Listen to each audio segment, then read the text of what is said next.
Hey man, say man, y'all back. I'm back with another couch conversation with Montana, man. We got Denny, the CEO of Max Life Security, in the building, and y'all already know we got Deuce Trey. You know what I'm saying? Rico back on the couch again for another conversation, man. The viewers really liked it. Rico in the past. You know what I'm saying? And we bringing Denny on to the show, man, to see what's going on, man. So let's just jump right into it, man. How you feel about being a CEO of a security firm here in one of the biggest cities in Texas? Yeah, that shit a headache, man. Yeah, it's a proud, bittersweet moment when you create your own business. When everything running good, it's good, but you gotta. It's hard to find hard workers, bro. People that want to work. Yeah, I don't like to be there. I like to let the shit run by itself, but. Yeah, that's what I'm at with. So what is the security industry like? Like doing the clubs, nightclubs? Do you do private security with any? How many guys do you got on your staff? Because I see your company moving. Max Life Security is moving. Yeah, I got about 12 guys on my staff, bro. We do a lot of one-offs. We mainly hold it down at a club in Dallas right here called Rockwood. Y'all pull up, show some love. Yeah. All right. Deuce Trey, Rico. Yo. Man, what's going on, man? The viewers are really gravitating towards you, man. They really gravitating towards you, man. So what's been going on with you lately? So how you like being inside of the YouTube realm and building with YouTube? It's cool, it's fun, it give me something to do. You know what I'm saying? Positive outlet. It's a very positive outlet, and I got a lot of positive feedback from people who I didn't think was watching. The people who I expected to be on it, they really were on it, but the people who I didn't expect, the support was outrageous. And yeah, I've learned in my social media, in my content area, that it's never really the people that you think are gonna support you. It's always the people that you don't know that support you more than the other people. But we gonna dive right into it, man. I had a question for you. What you feel about the Shannon Sharp stuff that's going on with Shannon Sharp settling with the 20-year-old?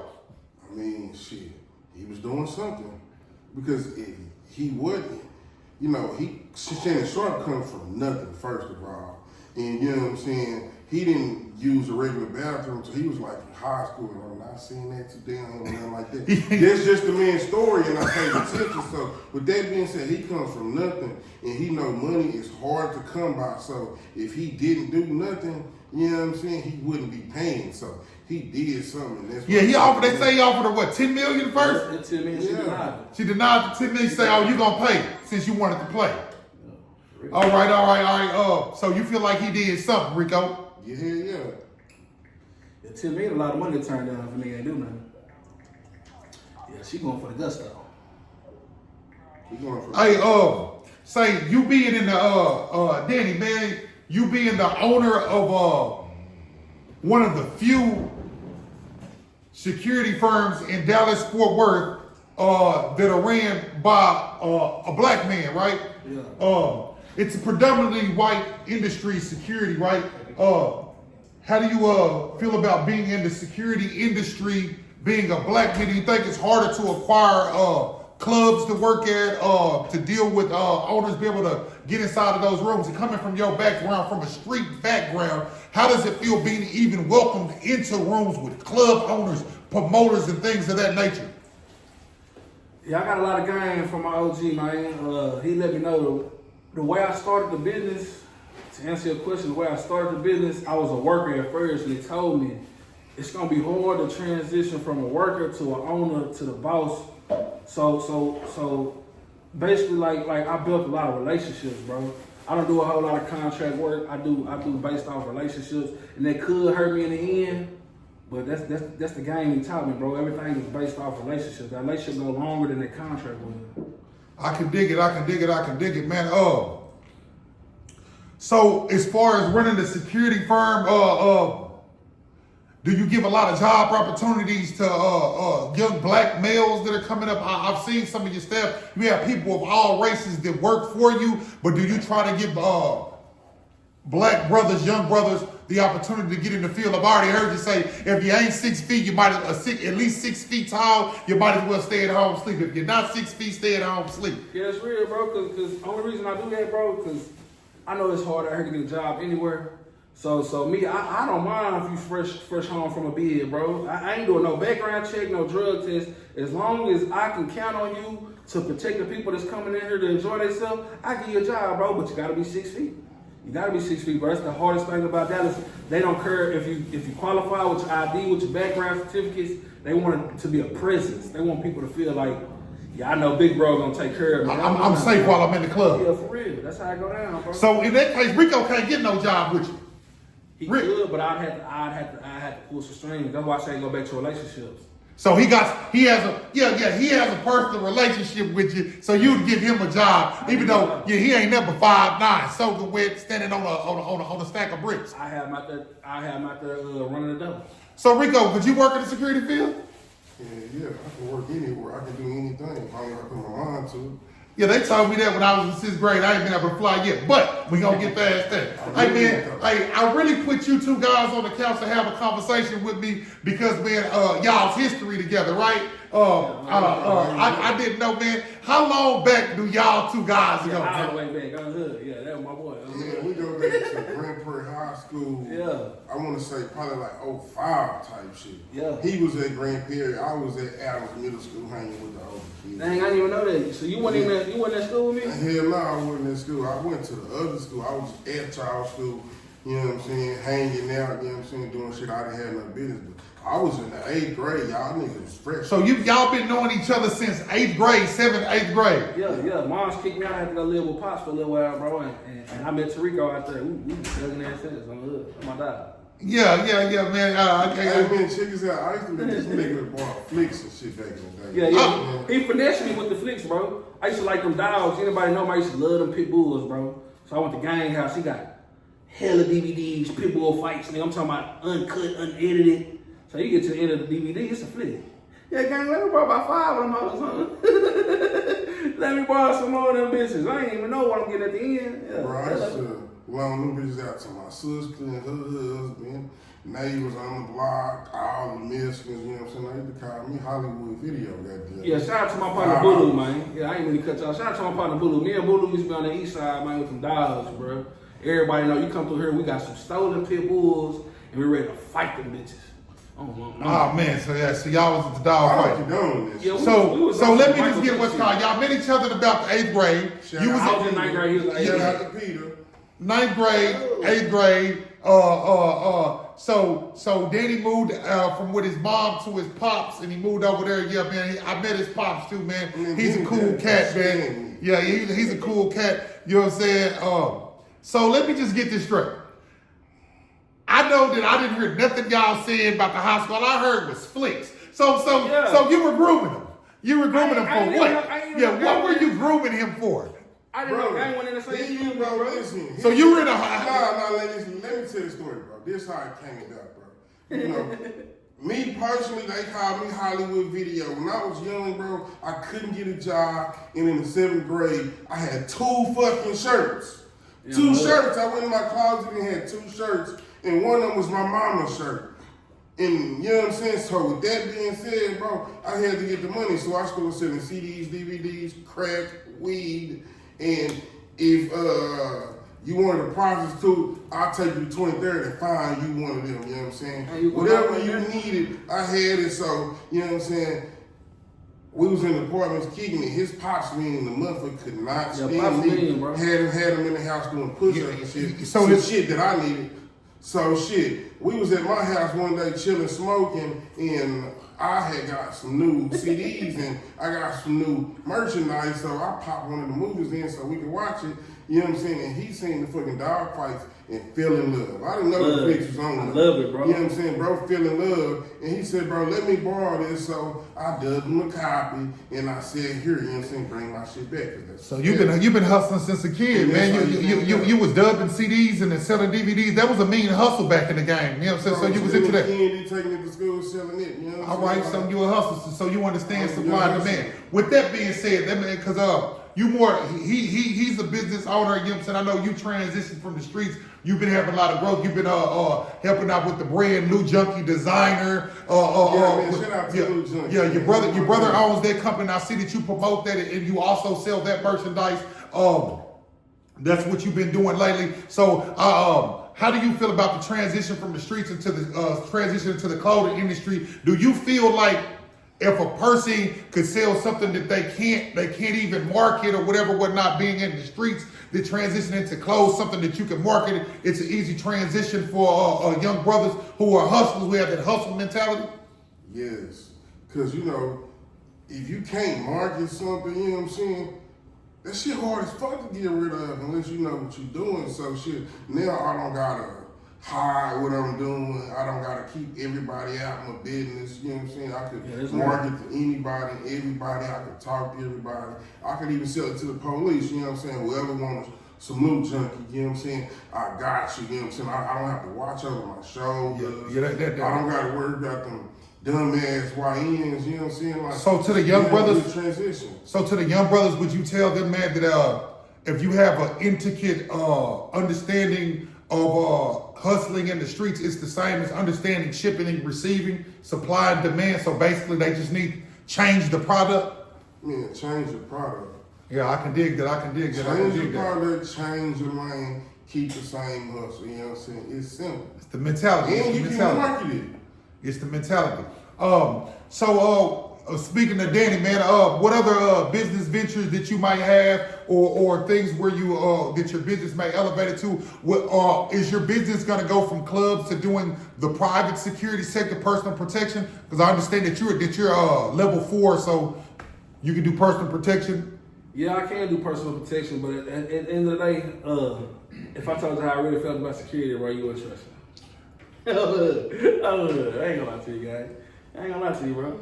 Yeah, if you start shooting, I'm going home. Yeah, if they shooting, I'm No. So you mean to tell me that if a shooting occurs at a club that you're working at, you getting out the way, you don't care about the pay? Telling my guys, let's go. See, one thing about the club security thing that they don't understand is, bro, I tell my bouncers and my security, bro, do not punch nobody. You can't be hot-headed working for me, bro. Because at the end of the day, the game I got was the security gets sued individually. It ain't got nothing to do with the club. So with my LLC taking a hit because you decided to lose your temper, yeah, I can't do it. In all seriousness, bro, that level 4 security job, bro, it'll change your life. Yeah, you talking about, you can tell a motherfucker, yeah, give me $1,500 an hour, bro. Yeah, give me $3,000 for the day. Yeah, I'm choosing the way I'm gonna put my life on the line. What's it worth? Yeah, is it really worth $100 an hour? Hell no. Because if you out here got beef, and I don't know you got beef, I'm putting my life on the line. I can't make it back home to my family, trying to make sure you make it back home to your family. So yeah, I suggest you get a security. I'm gonna make it home for sure. Yeah, I'm gonna keep that thunderstick close by legally. You hear me?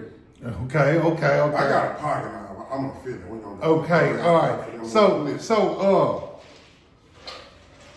dude, straight, man. Look out, Rico. I know for a fact, you know what I'm saying, because we are a family, you know what I'm saying? You're my cousin or whatever, whatnot. That I watched you grow up or whatever, whatnot. And I know that you have an intricate knowledge of football, right? So, especially high school football, man, you played in high school, did very well, went to a collegiate level, played ball there, played with some of the best people to come out of the DFW, have strong relationships and ties with high school coaches or whatever, whatnot. Who do you think gonna win state this year in Texas? Man, this year, I think, man, I love soccer, but I think Randall gonna run it back, bro. They had a tough team. I think North Crowley gonna run it back, just to say something for you. I think Carthage gonna run it back. Carthage Bulldogs. Who went to the championship this year? It was a lot of talk about that championship. Man, for the 6A level, North Crowley won, and I think Wesley, I forgot who won. Man, I heard something they're doing NILs for high schools. Hey, I just heard that Donald Trump has signed an order to limit how much NIL money that a high school player, the people that can come to college can get. He's trying to, so he hasn't signed it. That hasn't been signed in. So he hating on the young man trying to get some paper. I think he should mind his motherfucking business, but that just puts more pressure on college football to get their shit in order for them people to do it for them. Yeah, Deion spoke on it too, bro. Yeah, but I feel like the kids shouldn't get all that money. They should go on a trust or something until they get a little bit more grown. You know what I'm saying? Until they have a couple babies and got some real shit going on. When they can't put them pads on no more. You know what I'm saying? Then they can get most of that cash or something like that. But what's been going on, all of them getting speeding tickets and going 150, driving drunk, and you know what I'm saying. Do you think that happens because they're giving out the money now early before they even get to the NFL? They've already got money in college, so they're buying these fast cars and all that. So does that tarnish who they are as a player?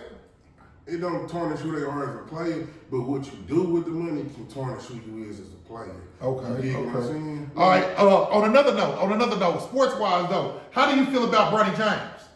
Man, Bronny been cooking. Bronny, he just went he had 18 points, five assists, 3 rebounds, and a 54% field goal rating. Man, is Bronny rolling? Yes, sir. I wouldn't want to be that nigga daddy. You wouldn't want to be Bronny's daddy? Nah, but what if he don't live up to the hype, bro? A lot of these athletes, kids be trash, bro. Bronny, alright. Bron already said he not trying to do all that. He's trying to have fun, play basketball, build his own legacy. You know what I'm saying? What Bron did, what Bron and Jordan did and Kobe did might not get done again. Yeah, you know what I'm saying? That shit shit. cemented in stone. Goddamn me. You know what I'm saying? Bronny got paper. He trying to have fun. Yeah, Bronny suck. Bronny suck. Yeah. Bronny's an NFL player. I mean, an NBA player at this point. Yeah, you know what I'm saying? Bro, he sucks. He sucks. Why do you feel like that? He made it to the league, bro. You think it was done because LeBron James is his father? Yeah, for sure. For sure, bro. When he made it to the league, bro, he was on the team for like 2 days. It was water, it was boo-boo. Yeah. On hood. Yeah, his daddy the best player to ever pick up basketball, bro. Oh, all right, man. Since the sports expert heard to step away for a moment, I want to know this right here. Being that you work in the entertainment industry, so to speak, I know that you've done personal protection for a couple of artists. You've also been in the management field with artists. You have a lot of connections in the music industry. Do you feel like being a rapper and since you're in the security field, protecting an artist are two of the, would you say, most dangerous jobs that a person could have? Yeah. Why is it so dangerous being an artist or protecting artists at this point? At this point, it's not like how it used to be back in the day, bro. Social media made it real dangerous. Them diss tracks talking about dead homies. And then just being a manager, if you're not really tapped into what your artist got going on, bro, you could be at a video shoot and get shot up. Being security, you don't know who these people got beef with. Yeah, anything can happen, bro. That's why I don't condone in the gangster rap no more. Yeah, I don't appreciate gangster rap no more. I might listen to it, but I ain't trying to be hands on with it. Shout out to my boy Brick Wolfpack, D Baby, Dark Skin the Plug, Creek Montana, Frenchie, Honcho, Baby D, Lil Junkie Design, Lil Junkie. Yeah, I've been around. I've been around, bro. Shout out Cash Page. Yeah, I've been around some of the biggest names that come out of here. Shout out Big X the Plug. I did security for Big X, J Main, Erica Banks. Yeah, whoever you can think of for real. So you wouldn't get back hands on in the management field, at least not with a per se gangster rapper. Yeah, not with gangster rap at all. Yeah, so that's the quickest way to get dealt with is protecting or being one of those artists, man. Yeah. When I used to be a rapper, bro, I had a mama song and a gangster song. The radios persuaded me to put out the gangster song. I stopped rapping that day. I said, I don't want to enter the game like that, bro. Yeah, I don't want to come in the game having to watch my bag. Yeah, bullshit. Rico, how would you feel about LeBron James coming to Dallas? Ooh. I would love it. I think it would be good for our already booming economy. I think it would help bring the community together because when LeBron around, like, the city gravitate towards him. Like, wherever he at, people gravitate towards him, especially the young What about the play? What about the play? How do you think they can go to the ship? Do you think they can bring one home with LeBron? I've asked you this question before off of camera. I'm asking you on camera right now, can they win a ring with LeBron? No. No. Why is that? No. Too old. He old now, bro. They too old. Like Kyrie, he coming off an injury, you know what I'm saying? Anthony Davis coming off an injury. He the only fresh legs. You know And we what got I'm rid of the white boy. We got Cooper Flag. Man, we You got know rid what of I'm saying? we So got rid that's of a plus. But I think He got a good LeBron coming can build that team, help build that team, and he'll take them in the steps to get to a championship. Because I think this team can win a championship. But I don't think it's gonna be with LeBron. I think it's gonna be with Cooper Flag and them get a little bit older. So they trash. Dallas Mavericks trash. No, they're not trash. They are a contender. I just don't think they can go that whole 4 quarters, that whole stretch to win the NBA title. You know what I'm saying? That's what I think. But they are gonna win one in the future, just not this coming season. All right, I can dig that. I can dig that. All right, now back to music, man. I want to ask y'all guys something about music. I know that Danny, I know that you have children. I know that you have a niece, nephews, little cousins, and things of that nature, Rico. Just by sitting back, right, and listening to the music, even on the radio that comes on or whatnot. What do you think the state of the music industry and like as far as what it puts out there? Like say kids can recite the songs, the Sexy Red's Pound Town, but can't spell their name or write it on a piece of paper correctly, right? Yeah. So what do y'all see the society that's listening to the music that comes up right now, right? Man, I think In 15 years. I think it's in shambles, and it can't go nowhere but up from here because shit, these rappers dying faster than they getting Grammys or $1 million. You know what I'm saying? What about the impact on the youth? Is what I'm saying. Now we have what's labeled YNs because of the drill rap. I'm gonna shoot you, backdoor your homie, all that whatnot. So where do you see the music industry guiding young black males? Right, we talking about the drill scene, the music scene right now. Where is that guiding? Where do you see the young males in 15 years? Yeah, I see him crashing out. I see them all in prison. I see the young males right now in prison. I mean, the young males right now, I see them in 15 years, the ones that's lucky. I see them finally seeing the light and coming to it to help save the next generation. Okay. Because we at the bottom of the barrel right now, and you know what I'm saying? Like, you can't go nowhere but up. But I will say this about music.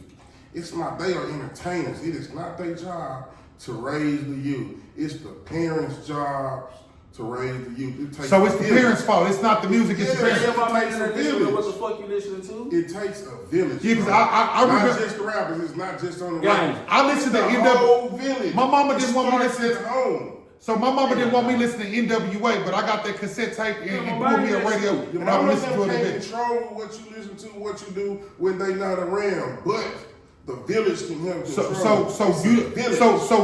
So you don't think that the music that they consume and what they hearing in the song is a reflection of how they dress, how they talk, how they act? But it's not their jobs to be leaders. It's not, they are entertainers. It's the pastor job, it's the community job, it's the parent, it's the uncles, it's the aunts, it's the people where they work at, it's their bosses, it's their neighbors, it's the community. It is not the entertainment. How do you feel about it, Danny? How do you feel about it? I like that gangster shit. Yeah, they interrupted my. So you got two sons? Let me drop No.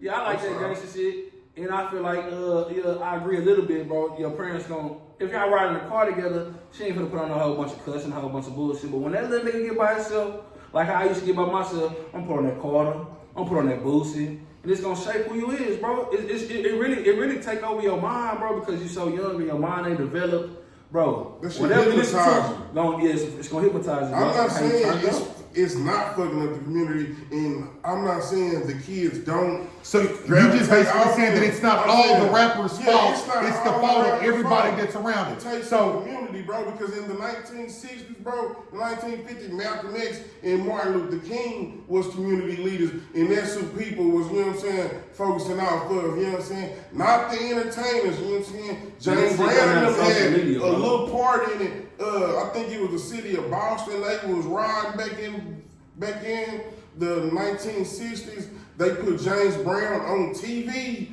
to help calm them down, you know what I'm saying? But they put him on there to help. It wasn't all on him, you know what I'm saying? So they been having a voice, rappers and entertainers and musicians been having a voice. I'm just saying it's not all on them, it's the community too. Man,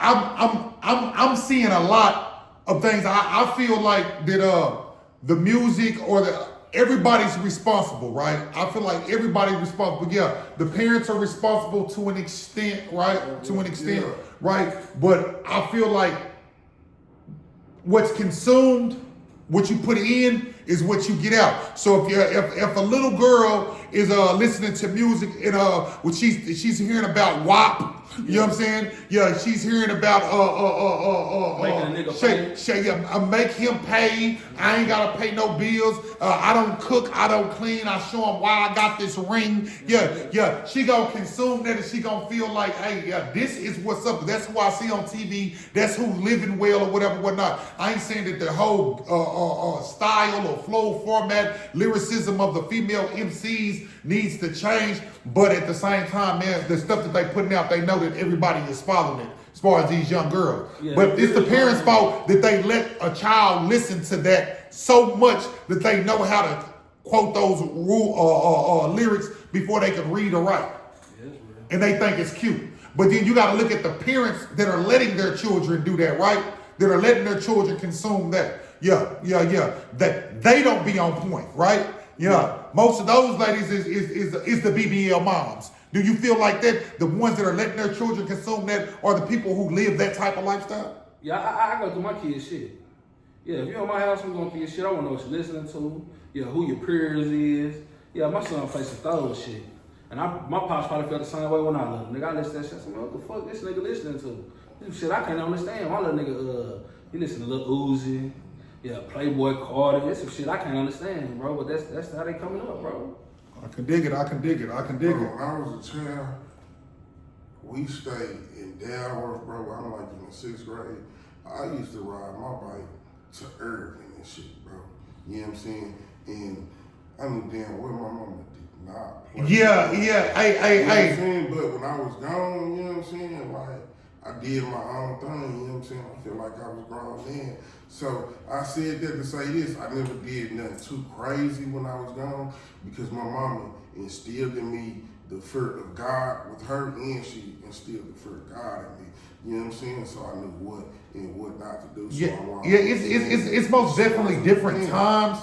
Yeah, I feel like it's most definitely different times because our parents, to an extent, in today's law, they were unfit to an extent because I know that we lived in Arlington and I would be way in South Grand Prairie on my bike and just come home at nighttime or before the street lights came on, but they didn't know. But that was the 80s and 90s or whatnot. But I felt like we was tougher. We were more built to go into adulthood because we had so many things that we done on our own, right? Yeah, that's right. You know what I'm saying? We done on our own. Right now, 90% of little boys who ride bikes, right, who actually still ride bikes, you know, we grew up in a bike. Well, I did. I grew up in a bike era. We were dinos, VFRs, Humvees, mongooses, red lines. Yeah.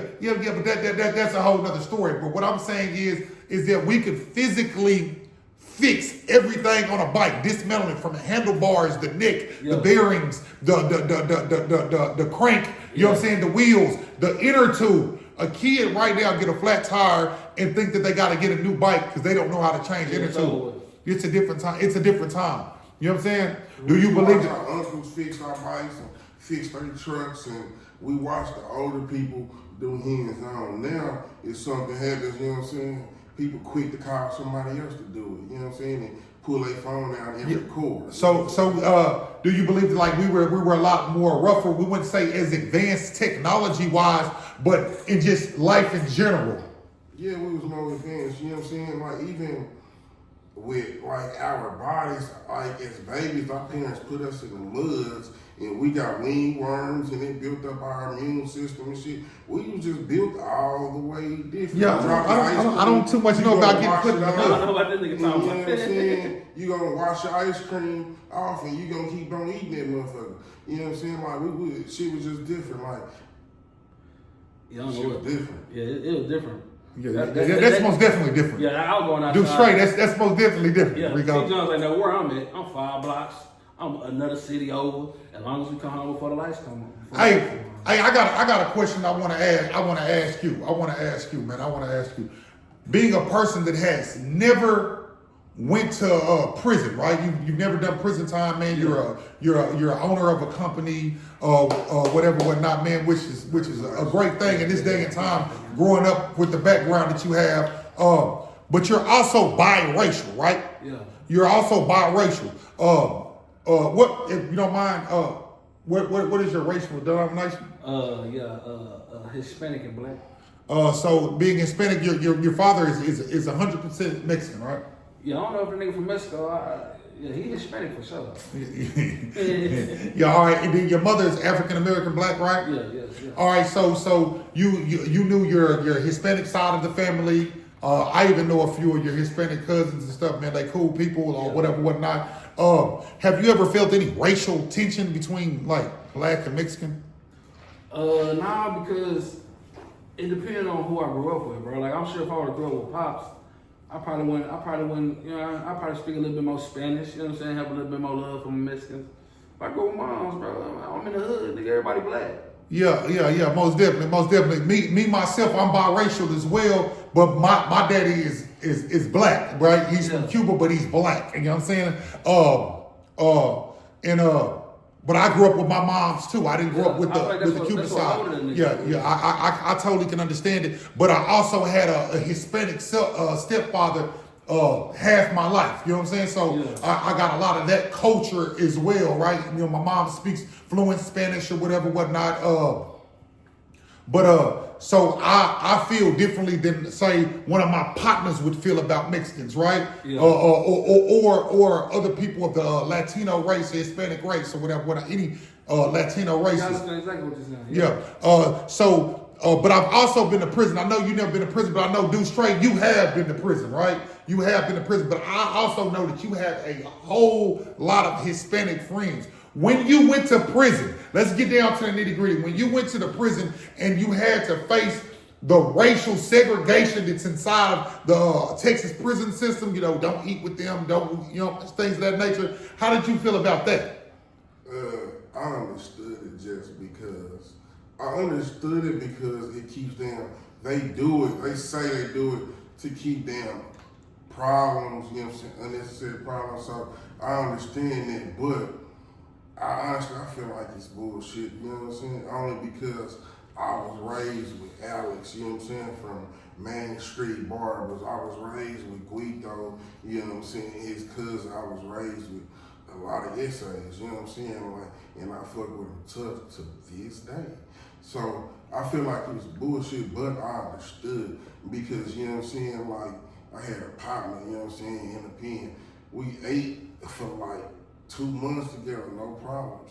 And as soon as a whole bunch of Tonga blasts came in, bro just disappeared and I couldn't do nothing but respect it. You dig what I'm saying? Just because lions hang with lions, crocodiles hang with crocodiles, so zebras gonna hang with zebras, Mexicans gonna hang with Mexicans, blacks gonna hang with black. That's how I go.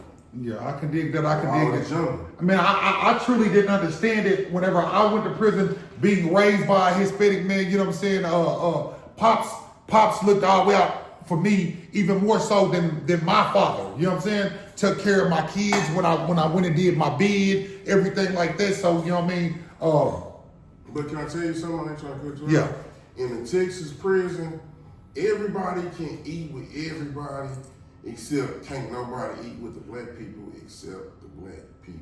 But that's only if a person's gang affiliated. Yeah, if a person's gang affiliated, like a black could be, because there's different laws of land. Even a black man who's a cripple blood, a GD, a Mandingo warrior, a black gorilla family, any of those things, he can eat with whoever he want to eat with as long as that person's not affiliated with a gang that has it in their rules, bylaws, or as we were speaking on the blast, their reglas, you know what I'm saying, reading their rules or whatever, whatnot, they can't eat cross race, right? But not even so much as that, it's segregated by the benches, the tables, and all that. I personally didn't understand it at all. How was your transition the first time that you went to prison as far as going in there, being inside of a racially segregated and motivated place, or a friend have you ever been in prison with a friend from the free world that was of another race, but he rode with a different gang, so y'all couldn't mess around?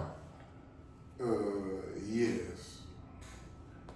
How was that, knowing that y'all were just doing whatever y'all were doing in the free world, but he got to hear? He wasn't stiff, bro. So, and I done, you know what I'm saying? I done seen him in action. So he was just somebody that I was raised with, and we've been cool. We played football with. So I completely understood it. I knew he was gonna get flipped. You know what I'm saying? I just knew he couldn't handle the pressure. Because, man, I don't like speaking on other gangs and shit like that, but, man, them Hispanics, they flip their own. Like, they make sure they Texas tested. Yeah. Hey, those quarter checks hit a little different when they. Yeah, and you gotta be some stiff to stand up under, like Mexican George or somebody. Yeah. Yeah, George is real, man. Shout out Mexican George. Down work 23rd, real blood. Go in there and stand stiff.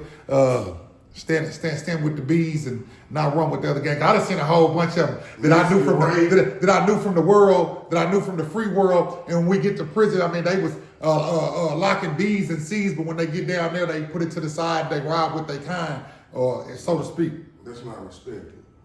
Shout out to Mexican, right, man. Yeah, man, you have a whole bunch of people of other races that stay down with what they were raised with or whatever, whatnot.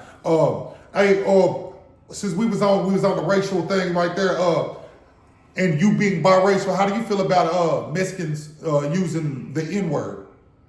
There's a lot of different type of Mexicans. You got Latinos who grew up with us, and you got Mexicans. The Mexicans not saying, "What's up, my nigga?" Yeah, they ain't fucking with you off the rip. Yeah, the Mexicans ain't finna say nigga at all. They're not finna let it come out there, man. Yeah, they ain't fucking with you. So basically, it's just the Hispanics that done grew up around blacks and got the lingo, that done caught the lingo, because that's what's been said. Kind of like the music, you know what I'm saying? The little girl who throwing her ass in a circle because that's what she heard, right? Yeah. So it is the music, or it is what's been fed to you. It's not the mom and the dad. I feel like it's the community, bro. Community. I got some white partners that say nigga.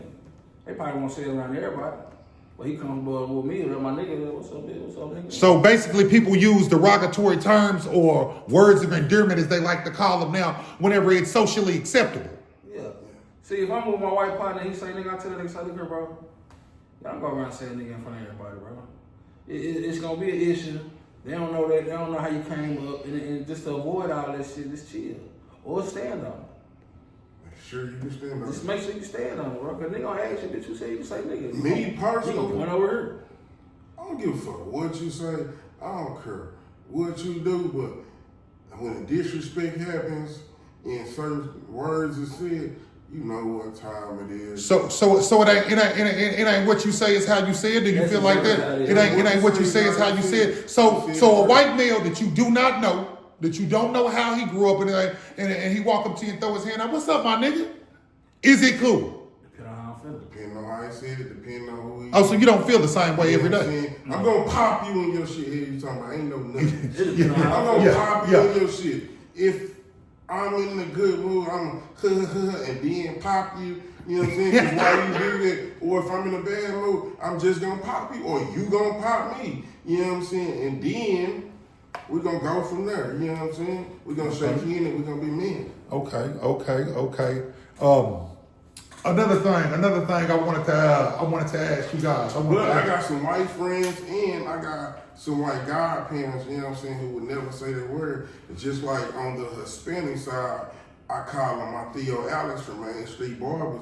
he'll never say it. You know what I'm saying? I never That had nigga a probably problem never with said that. it to you. And if he do, you know what I'm saying? I know he got nothing but love because I could call him right now, hey, you know what I'm saying? And he gonna be like, come on. You know what I'm saying? He gonna give me a job. He gonna teach me how to fish if need be. You know what I'm saying? Or he gonna give me a haircut on credit if need be. So you know what I'm saying? Like, it ain't what you do, you know what I'm saying? It's how you do it. Not really, bro. Because if a nigga, if I don't give a fuck how you do it, if an old school black nigga be like, man, I ain't fuck with that shit. Yeah, he ain't gonna fuck with that Yeah, shit. he bro. ain't fucking with it, but I'm not an old school black dude. You know what I'm saying? I fuck with those who fuck with me. You know what I'm saying? Okay. And as long as it's not disrespectful, with the Hispanic people, I don't give a fuck how you say it. But What about with the white boys? The white people, you know what I'm saying?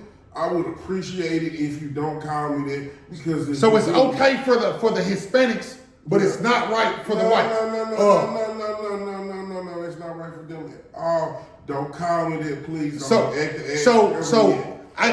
just go back because I know that you're a history buff, right? Yeah, you love history or whatever, whatnot. Aren't Spanish and Anglo-Saxons or Caucasians, ain't they both Europeans? Yeah, basically. From what I understand. So it just matters the shade that they are, right? That what he's saying. Yeah. That what it sound like. Because growing up in the 60s and shit like that, I didn't grow up in there, but from what my people tell me, them in the Mexicans had it bad. So You know what I'm saying? So the white boy grew up in the hood with you, he can't say that. No, don't say it. We didn't have one grow up with us, so you know what I'm saying? Like, I don't know. But no, don't call me that. That's what I can put it, do not call me that. Yeah, I don't remember any Caucasians that grew up in one white there. boy. Shout out my nigga, Dayon. I don't remember that nigga now. That's all that line. He grew up with us, bro. Same schools, same hood. Fighting, rocking. Yeah. So it's. I think that maybe you think it's okay because you Mexican. Shit, I don't know, fool. It's just like.